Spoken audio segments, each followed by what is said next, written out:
Good morning, everyone. Joshua Hoyt here. It is Tuesday, January 7th, 2020. As a commitment to my earlier posting, I had said that I was going to be bringing guests on and sharing some different perspective and insight. So today, I'm welcoming Sarah McNally with Transform Corporation. I met Sarah about, 4 or 5 years ago, Yeah, somewhere in there, yeah, working 5 years. together. One of her clients is a previous employer of mine, and Sarah is incredibly impactful to me. She has undoubtedly made a lifelong impact, not only to who I am, my leadership skills and traits, characteristics. She's just off the charts amazing, and I don't know how else to say that. So, without further ado, Sarah McNally. Thank you, Josh. Hello. Uh, just a brief introduction for my company, Transform Corporation. What we do is we help individuals and organizations understand their personal brand and how that aligns to the organization's brand. So that's just a very brief synopsis because really this is about you and your No, no, no, no, video. no, no. Which and that's the point. I want to continue to bring people on that I believe are influential in my development, but ultimately the long-term goal here is raising awareness on how you can improve your life, how you can be better, whether it's personal, professional, relationship, financial, whatever it may be.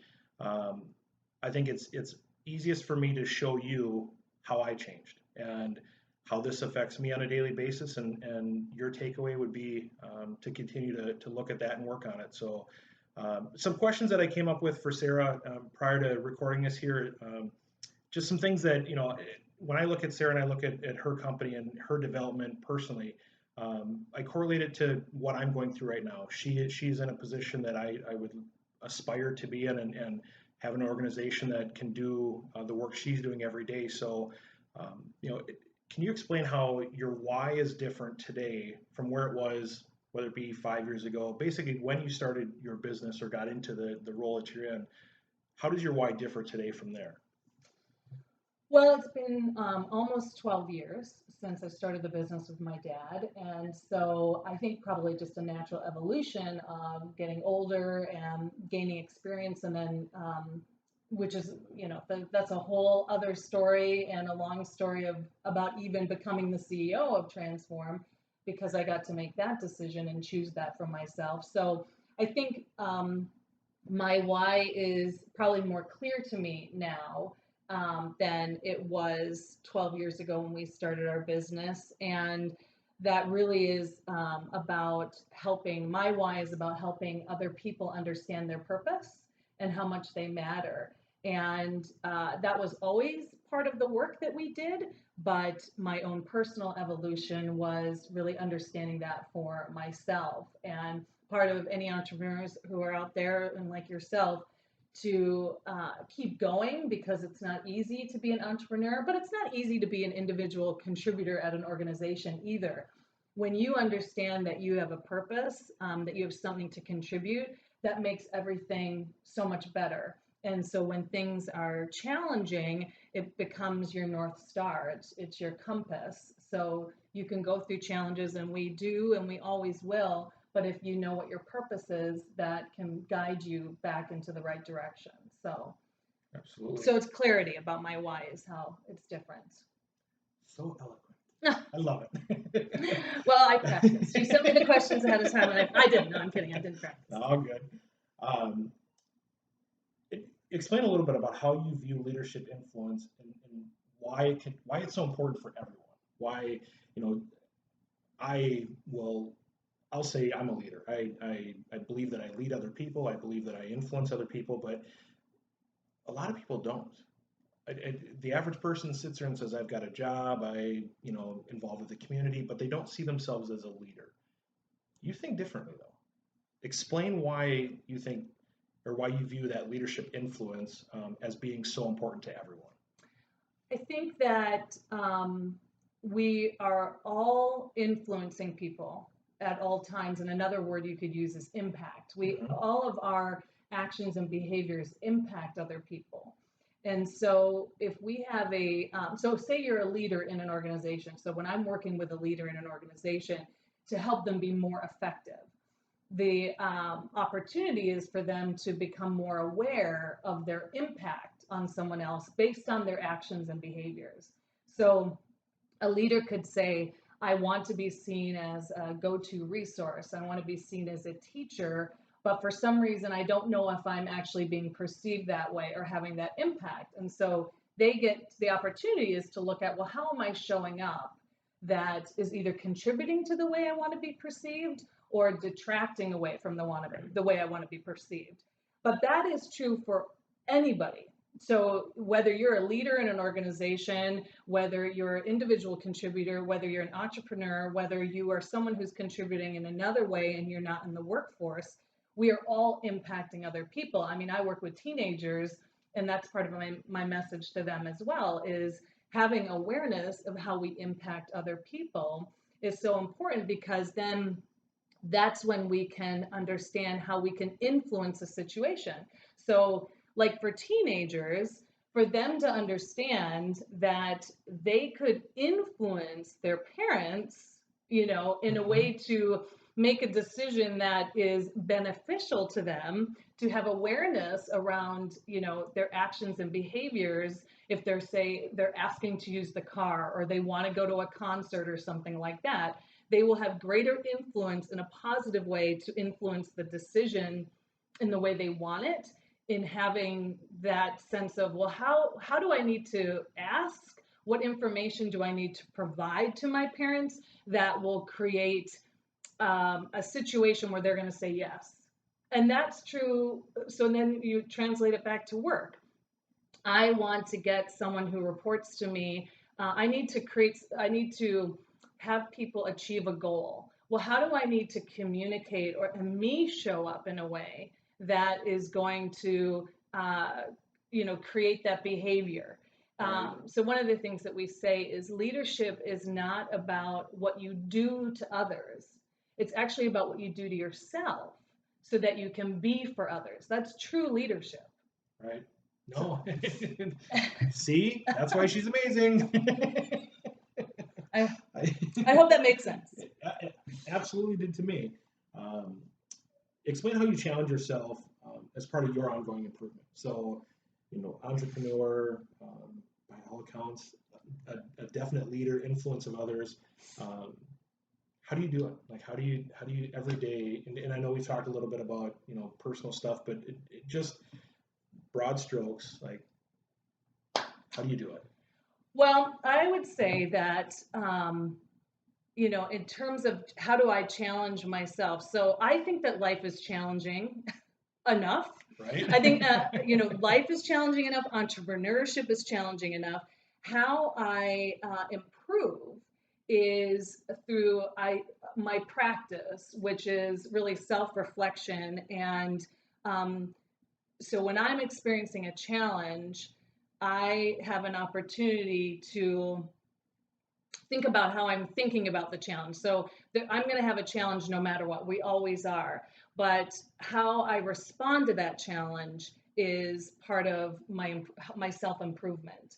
And so I could have a challenge where initially I could feel kind of victimy about it, like that sucked, it happened to me. But the way that I can improve is by being accountable for the result, and that I'm the only one that's accountable for it. And so, what do I need to do differently to create the outcome I want? So, I think that to me will be my avenue of self improvement until I die, is really the more and more self aware I am Mhm. of how I look at things, the thoughts that I'm thinking about something. I think that's our greatest opportunity for self improvement, because it's the only thing we have control over. Right. There's nothing, we don't have control over anything else. Like, I don't have control over my clients, I don't have control over my business partner, who happens to be my dad. I don't have control over my husband, my kid, but I have control over myself and how I see the world.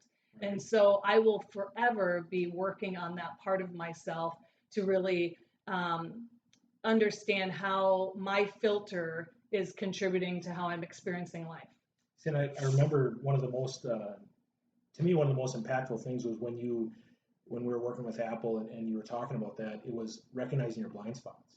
And so for me, I had way more blind spots than I ever thought I did. And as I started to look at those and understand that this is not maybe my intention or the message or the impression I'm trying to project, but it's how it's perceived by others. And when I listened to that and then started to really critique it and go, maybe this is a blind spot for me because this was what people are telling me and they're not wrong.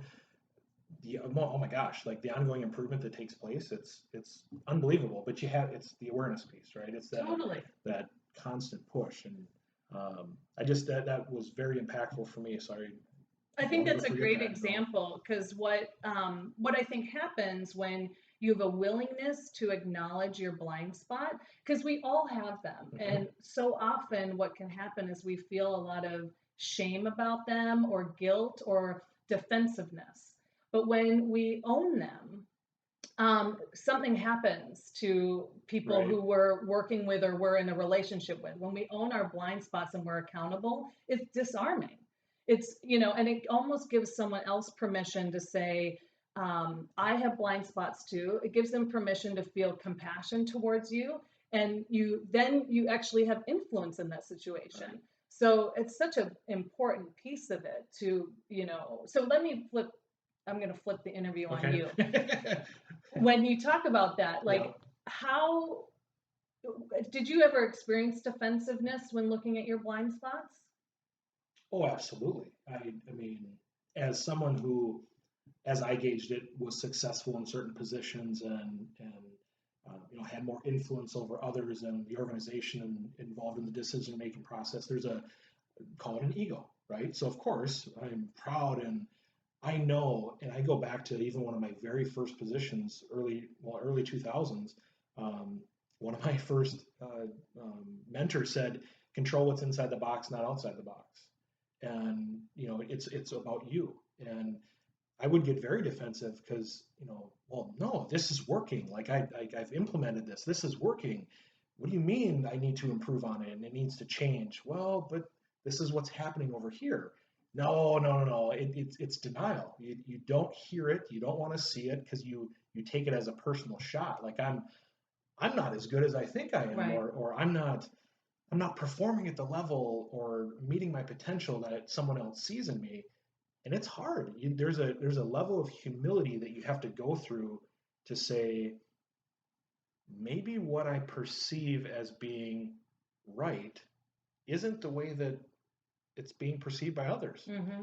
Maybe just because I'm, yeah, go, go, go, but someone over here is going, whoa, slow down. That doesn't work. You're a jerk, condescending, whatever it may be.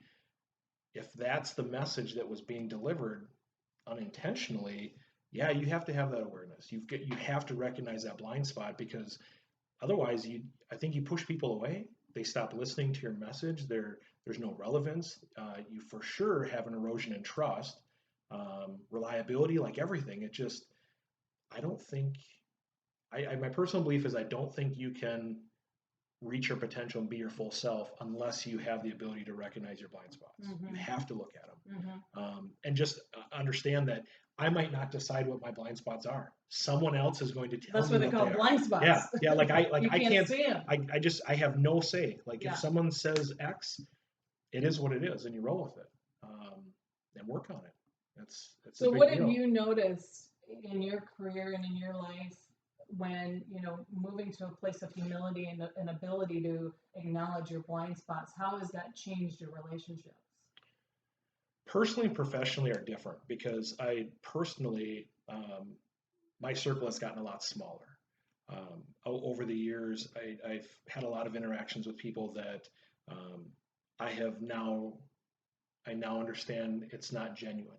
It's there's something for them to get out of the scenario, and teammates are no longer teammates, and I struggled with that, um, and that's something that I'm always working on. Professionally, I I think the more I recognize my ability to be self-aware and my ability to um, influence others unintentionally, I guess would be the best way to say it is I realize that I influence others unintentionally, and that I have to be very cognizant about what I'm saying, how I'm doing it. But and I don't know how to describe it. Like there's an awareness piece to that that um, I don't know until someone else tells me. Like, and I guess that's more going back to the blind spots. Is I don't try to do something. I try not to do certain things. If that makes sense. Hmm. It's um, I don't know how else you would explain that, Do but you, it's so do you welcome feedback? I love feedback. I take a lot from feedback. It's getting the feedback, So I mean, even You things mean like someone actually giving it actually to you? correct, Okay. correct, and I think that's one of those things that and maybe it's because I'm self-employed. I'm not in a working environment where I mean, I'm seeking it through others. I ask my trades and my subcontractors often, like, how did this thing work out? Could we have done things better? But the personal development piece, I have to seek through peers. Hmm. Like I just because I don't have that daily interaction Right. with a lot of people. Yeah. But I know I welcome feedback. I want to continue to grow and improve and be stronger. Yeah. It's, you know, Yeah. just keep driving, keep Yeah. going. Awesome. Yeah. Awesome. Yep. Awesome. Yep. That's great. Um, any, I think, is there anything else that we wanted to chat about? Yes. Well, I had, Or and excuse me, I'm going to shift my legs because I'm trying to act like I'm younger than I am as oh, I my can legs look. aren't working. Okay. I can lower this too. Um, so one of the things I have always admired about you is your deep sense of self-belief. Like you really do believe, in yourself, and you're able to activate and make things happen in your life. So where does that come from? That's deep.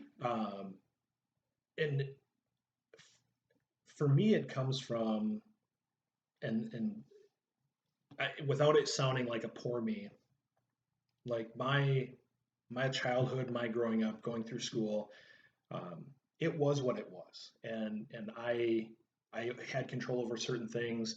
Um, it became to more of like my parents did the best job they could. They did as much as they could for us, for me and my sister. Um, there were other teachers or educational professionals that to this day I still maintain contact with because they were so influential. But I felt like I always had like this self dependence. Like if you don't do it, no one else is going to. Right.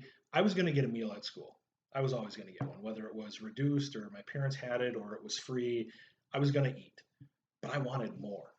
I was hungry. I was a grown boy. I wanted more. So how did I get more? I went out and got a job. I worked for three something an hour. I learned drywalling. Like I had this. It's not that it's not good enough.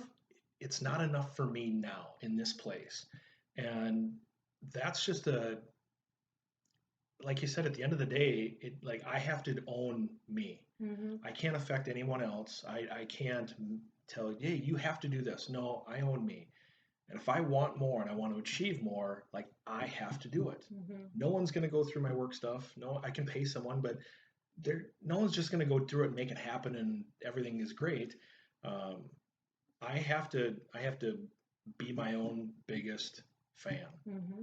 And without making it sound like it's ego, like if I don't do it, it's never going to happen. Mm-hmm. And I just drive and I drive and I use the word relentless. Like I'm going to chase you and I'm going to chase you until you are exhausted and I'm going to pass you.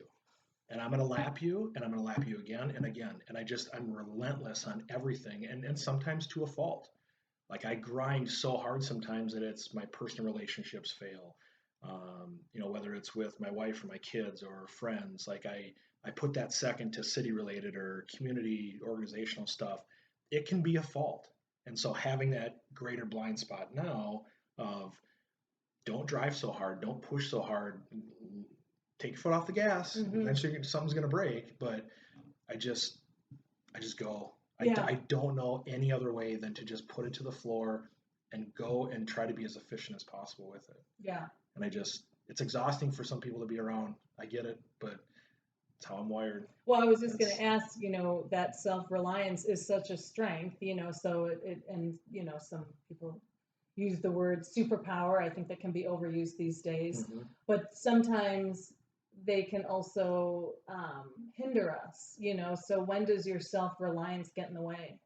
You have to learn, and I was taught to gain control, you have to give up control. It's so important. Like when I cannot do everything. I can't. I can't be. I can have a lot of answers. I can provide a lot of resources, but I can't do the heavy lifting. I will break myself doing it.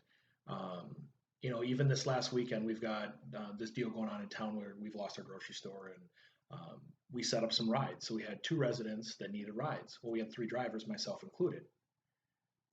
Damn if I didn't feel guilty meeting two drivers and saying, "All right, I have these two people." Like my impression of myself was, "Hey, dude, got out of giving somebody a ride." Right? Like I felt walking away going, "Is that the example I'm setting?" And like my intention was to coordinate the rides.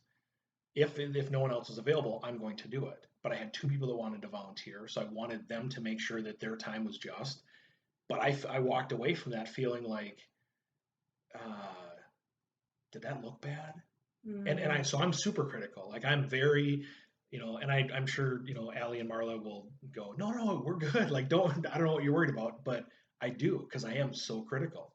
But I have to give up control. I have to realize that people are willing to help. There's other people around that want to be part of something and want to contribute. And it's not a trust issue. It's not I don't think they're going to succeed. It's just I've been so self-dependent for so long, like, I got wide shoulders, I'll take care of it. Nope. Give them an opportunity, pass it on. And, through the council, becoming self-employed and being a contractor, like you have to let go. And it's tough. yeah, But I think I'm better because of it. yeah, I think I've grown by giving up control. yeah. So that's a definite ongoing improvement. Well, it's interesting because it's foundational to leadership, Hmm. because sometimes the role of a leader is to teach others what you know, and then sometimes it's letting others lead, and that can be one of the biggest challenges when you're a natural leader, when you can naturally, like, have a vision and create strategy and share that. Those are really critical parts of leadership. But sometimes the hardest thing is letting go and letting other people show up and just holding the space for them to be leaders, Right. and so in the spirit of improvement, that's my next question, actually. Not that that's, I'm not saying that that's what you Right. should be Right. working on, but Right. what is, you're someone who is conscious of your own development, personal and professionally. So what are some things you're working on right now in terms of Um, so personal development, if I look at the brand stuff of it, the business, trying to get the podcast up and running, to me those are simple because it's, the business is meant to provide for opportunities for others. It's to continue to grow, be able to put back into the community.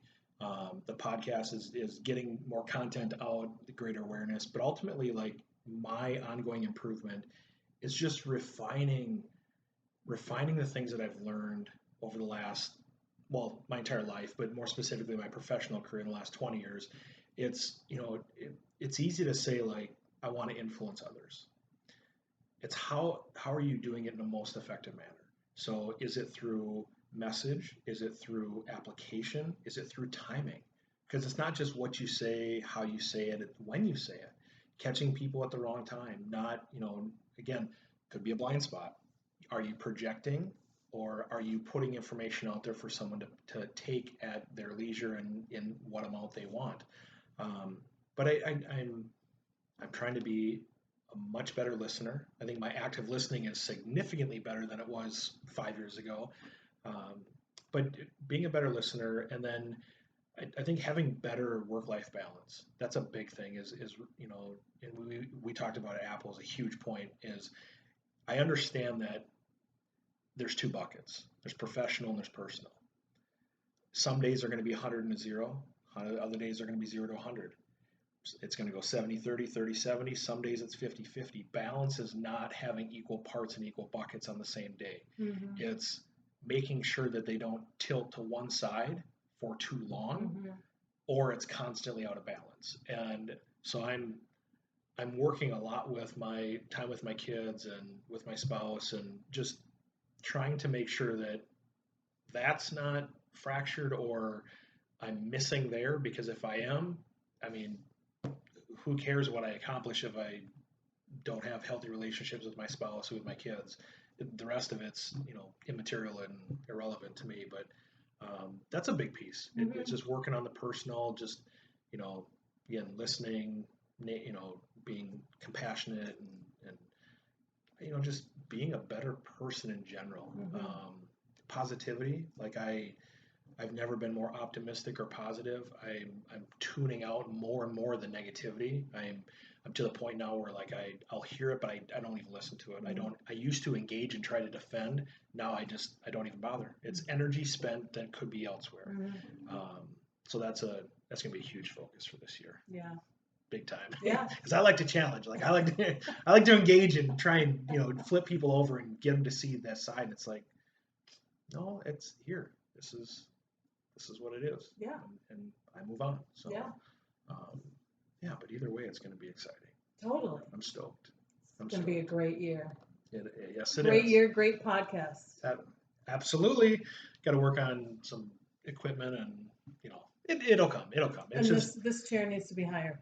or this one needs to be lower, Whichever. something like that. Whichever. We'll work on it. Yeah. Anything else you want to throw out there before? I enjoyed our conversation. I did too. We need to make sure it's not 6 months before the next one. Absolutely. I mean, we do live kind of far away. I might need to rent a helicopter, but I think this is time number 2 you've been to Farmington. it is. You drive from Minneapolis, right? Yeah. You've been to Farmington twice. Yeah. But hey, I listened to a lot of podcasts, and now I'll listen to this one. I love it. I love it. Well, hopefully everyone has something that they can take out of this today. I know we ran a little bit longer than usual, but that is just fine by me. So everyone make it a great day, and we'll talk to you soon. Thanks. Bye.